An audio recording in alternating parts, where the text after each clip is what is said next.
Selamat pagi dokter, salam sehat. Selamat pagi, Mbak Valentina. Salam sehat selalu.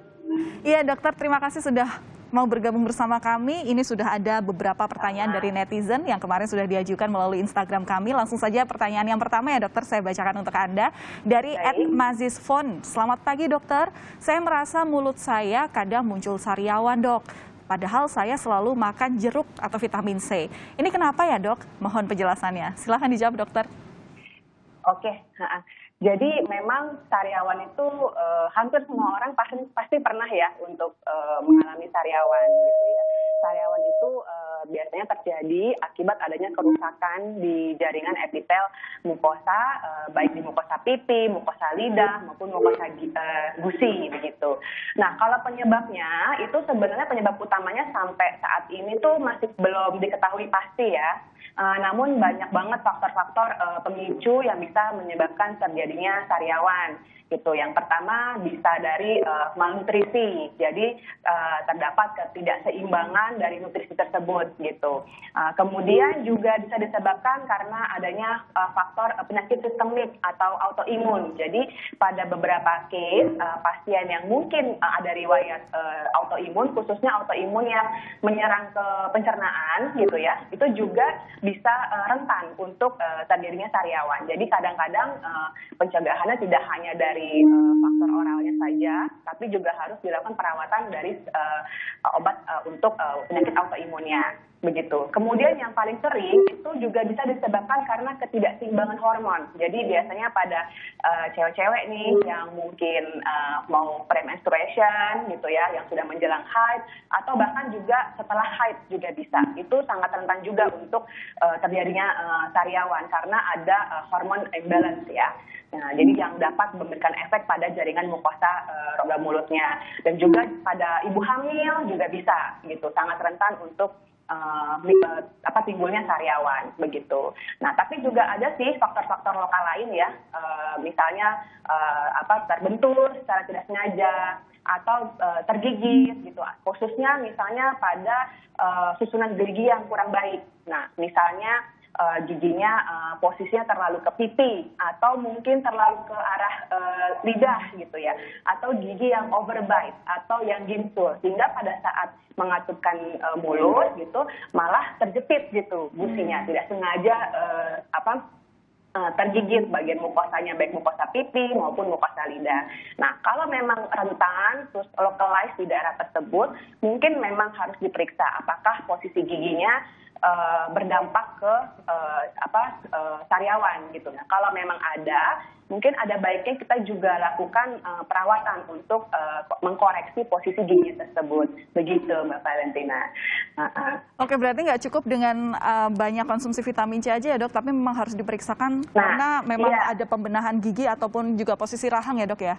Iya, nah bahkan sebenarnya untuk vitamin C ya ada beberapa riset yang menyatakan kalau kita kelebihan, sebenarnya yang sesuatu yang berlebihan itu juga kan tidak baik ya gitu. Sebenarnya vitamin C itu adalah vitamin yang paling tubuh kita tuh bisa mengkompensasi ya. Artinya kalau kelebihan sebenarnya dia bisa dikeluarkan dari tubuh kita gitu. Namun tetap pada beberapa orang gitu dia tidak bisa mengkompensasi si vitamin C ini karena kan vitamin C kan sifatnya asam ya.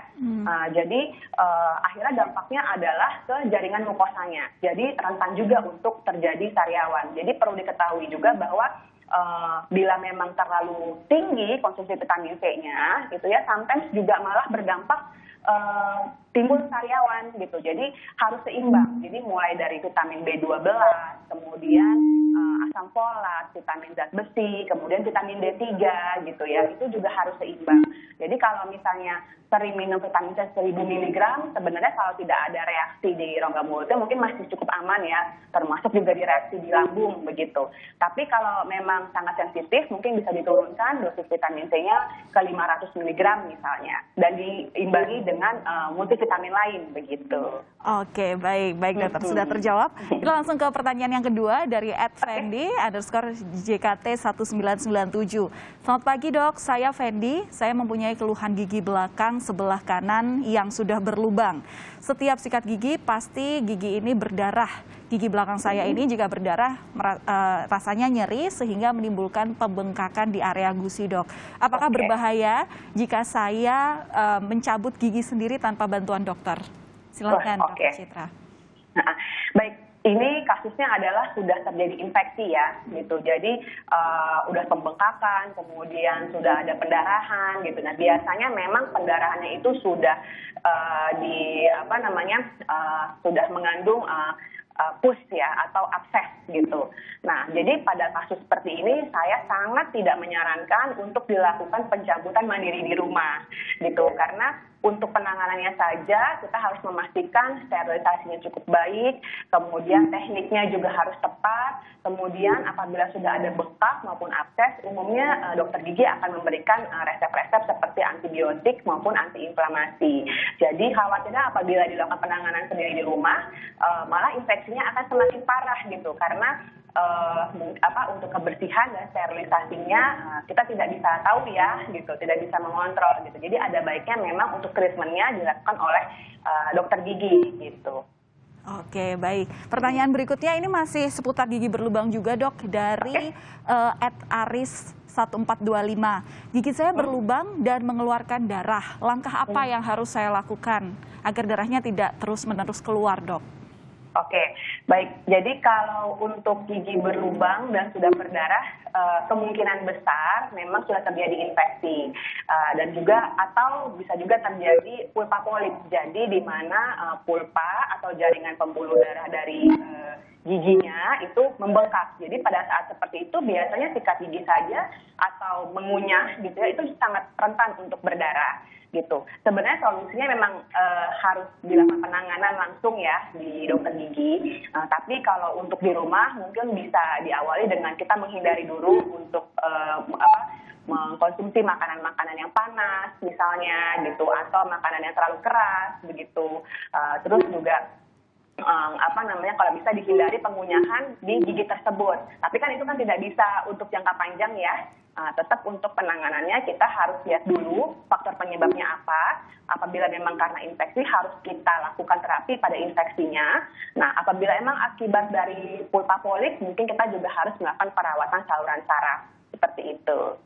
Oke, Mbak. Berarti memang harus langsung pada pemeriksaan, tidak dianjurkan untuk sering menggunakan obat anti nyeri, dan juga mungkin memang harus adakah cara khusus, Dok, untuk mungkin menjaga kesehatan gigi dengan sikat gigi yang tertentu, posisi sikat gigi yang tertentu gitu? Oh iya, kalau untuk posisi cara menyikat gigi, memang saya sarankan dengan melakukan penyikatan gigi pertama dengan bulu sikat gigi yang halus gitu ya, kemudian menghadap kurang lebih 45 derajat terhadap gusinya, dan dilakukan perlahan dengan gerakan memutar begitu, kemudian dilakukan sisi per sisi. Setiap sisi kurang lebih 10 hingga 15 kali putaran, dan jangan lupa untuk menyikat bagian lidah maupun bagian belakang giginya. Nah, bisa juga dibantu lagi dengan berkumur, dengan larutan obat kumur, dan juga flossing atau menggunakan benang gigi, sehingga pada bagian-bagian gigi tertentu yang mungkin sedikit berjejal atau susah untuk dijangkau dengan menyikat gigi gitu, bisa mengangkat sisa-sisa makanan maupun plak yang tersangkut di sana begitu. Baik, terima kasih Dr. Citra. Nanti dialog kita akan berlanjut di segmen berikutnya, namun nanti secara interaktif kepada pemirsa Kompas TV. Jadi ketika Anda ingin menanyakan sesuatu permasalahan Anda terhadap gigi Anda, terutama Anda dapat langsung nanti telepon di 021 5366 0500. Saya dan Dr. Citra akan kembali usai jeda. Dan kali ini kita akan langsung melakukan dialog atau telepon interaktif. Sudah ada penelpon dari Cimahi, Jawa Barat.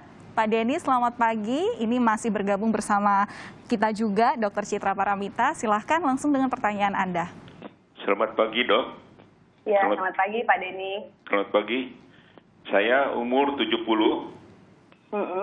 Ini tambalan gigi saya 2 minggu yang lalu lepas. Terus gigi crown juga saya juga lepas juga udah 2 minggu yang lalu. Nah, sejak pandemi saya kan takut ke dokter gigi nih, Dok. Ini pertanyaannya pertama, katanya bakteri bisa masuk ke jantung melalui pembuluh darah yang terbuka di lubang gigi. Apa benar? Iya, betul. Betul ya? Itu gejalanya gimana? Gejalanya kalau bakteri masuk ke jantung? Iya. Pak Denny, ada pertanyaan lanjutan? Yang kedua, Kalau ke dokter gigi, apakah lebih baik ruangan tindakan di tempat dokter gigi itu lebih aman bertekanan negatif? Iya. Seperti di ruangan bedah gitu. Betul. Bertekanan Ya, negatif, baik, saya apa jelaskan. lebih aman gitu? Iya, baik, akan saya jelaskan. Ada juga HEPA filternya. Iya. Iya. Baik, Ya, sudah? makasih dok. Itu saja Pak Denny. Baik, Ya, makasih. Dokter Citra mau ada pertanyaan untuk lebih menjelaskan lagi atau keterangan yang dibutuhkan lainnya? Baik, ini untuk tambalan gigi dan crown-nya berarti lubangnya masih sakit nggak, Pak? Ya sakit, saya makan obat aja. Oh, iya, baik. Makan Mevinal gitu. Final, iya. Iya, saya supaya nanti begitu makan obat supaya jangan sakit gitu. Oke, baik Pak. Baik. Saya bantu jelaskan ya Pak ya. Jadi memang kalau tambalan gigi rentan lepas, kemudian crown-nya lepas, itu kita harus cek dulu ya. Sebenarnya apakah dudukan atau sisa dari mahkota giginya ini masih cukup baik atau tidak, begitu. Nah, kalau memang sudah kecil atau sudah dudukannya sudah tidak baik, mungkin indikasinya lebih ke yang lain. Tetap sih memang idealnya harus dilakukan pemeriksaan dulu ya Pak ya, dari ronsen, kemudian secara langsung juga apakah mahkotanya cukup baik atau tidak. Nah, ini perihal Bapak takut adanya infeksi yang terbuka, betul, memang benar. Apabila mahkota gigi kita ini terbuka gitu, itu memang merupakan jalan bagi infeksi bakteri begitu. Dan kalau keadaan tubuh kita tidak baik gitu, dia bisa akan menyebar bahkan hingga ke jantung. Nah, ciri-cirinya gitu ya, umumnya adalah infeksinya ini parah begitu Pak. Jadi bisa disertai dengan demam begitu, kemudian juga pembengkakan yang terlihat gitu, tapi kita tidak melakukan penanganan gitu. Nah, untuk mengatasinya, kalau misalnya Bapak belum berani untuk ke dokter gigi adalah yang pertama kuncinya adalah kebersihan. Kita kan intinya sebenarnya harus dilihat dulu ya, ini bagaimana sih case-nya, kenapa kok tambalannya lepas terus gitu. Tapi kalau saat ini di rumah, yang pertama kuncinya adalah jangan sampai infeksi ini berlanjut. Jadi kita gimana? Harus menjaga ekstra kebersihannya. Itu yang pertama.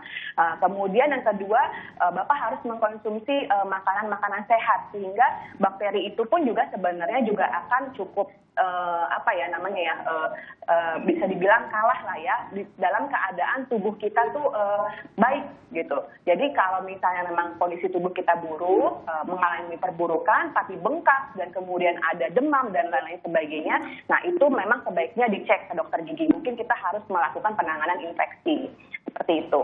Nah, kemudian untuk ruangan tekanan negatif, betul, saya sangat setuju apa kata Bapak Denis bahwa untuk ruangan dokter gigi itu karena menghasilkan aerosol yang cukup banyak ya Pak ya, karena kan itu kan drilling, kemudian scaling gitu. Jadi aerosolnya itu dropletnya kadang tidak terkena ke bagian permukaan, tapi juga bisa ke udara.